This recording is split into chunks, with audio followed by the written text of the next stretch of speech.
Cette vidéo est sponsorisée par Darty et Samsung. Salut tout le monde, c'est Quentin. Aujourd'hui, parlons de ça. Et c'est parti.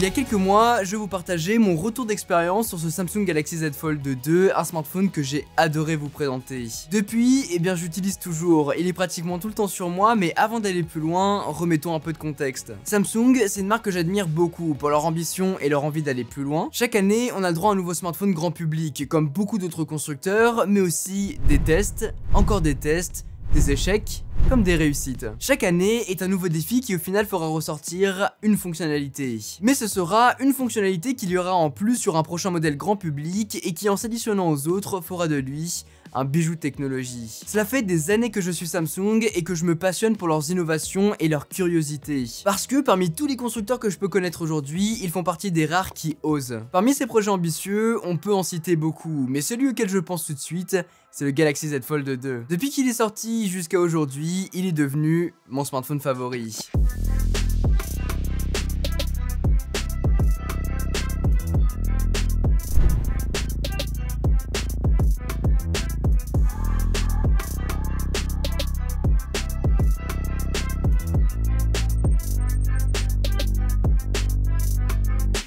Le Fold 2 m'a procuré ce qu'aucun autre smartphone n'avait fait avant lui, le besoin de l'utiliser. Je n'en ai pas fondamentalement besoin, mais je peux plus m'en passer. Les smartphones pliants viennent avec leurs avantages et leurs inconvénients, c'est ce qu'on découvrait avec la première version du Fold, avec un écran beaucoup trop petit à l'avant, des bordures et un écran trop fragile. Ici, les problèmes sont corrigés pour que ce soit plus confortable, plus durable et plus intéressant à utiliser au quotidien. Il a été créé dans un but bien précis, proposer un nouvel usage pour une cible bien particulière. Le Fold 2 n'est pas une solution à un problème, mais bien une nouvelle façon d'utiliser un smartphone au quotidien. Un smartphone, et même plus encore. Le Fold 2 est un hybride combinant smartphone et tablette. Quand il est fermé, c'est le mode smartphone que j'utilise très souvent pour commencer une tâche, répondre rapidement à un message, à un appel. Mais dès que je veux aller plus loin, je ne suis pas bloqué ou obligé de passer sur mon iPad ou mon ordinateur. J'ai juste à l'ouvrir pour bénéficier des 7,6 pouces de l'écran interne. Pour être productif, il n'y a pas mieux. Grâce à ça, je peux naviguer confortablement sur les réseaux sociaux,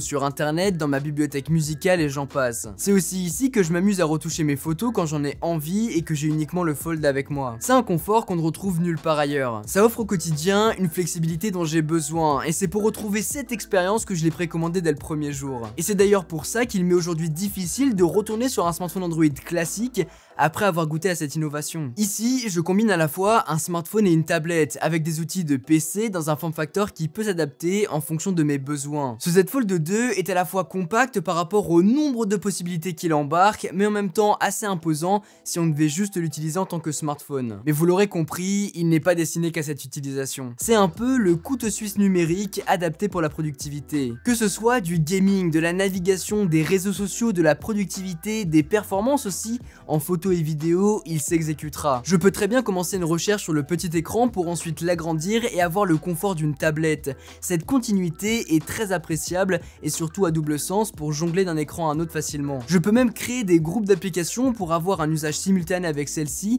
faire d'autres tâches et revenir. C'est possible. Dommage par contre que certaines applications ne soient toujours pas optimisées pour le format tablette comme Instagram qui est bloqué dans ce format traditionnel. Pour le coup, je pense que c'est Insta qui doit faire un effort et proposer cette optimisation parce que même dans les réglages c'est pas faisable.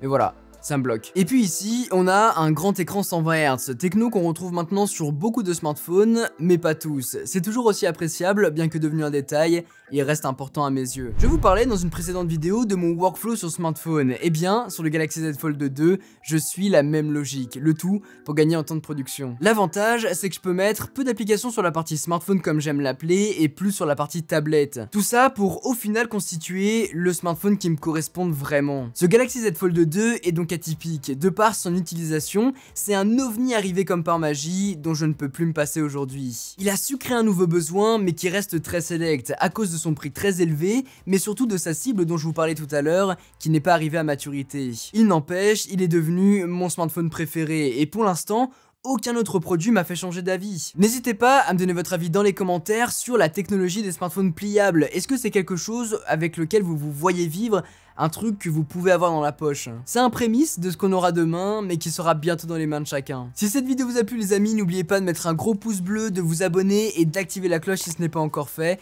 Sur ce, c'était Quentin, passez tous une très bonne journée. Tchou!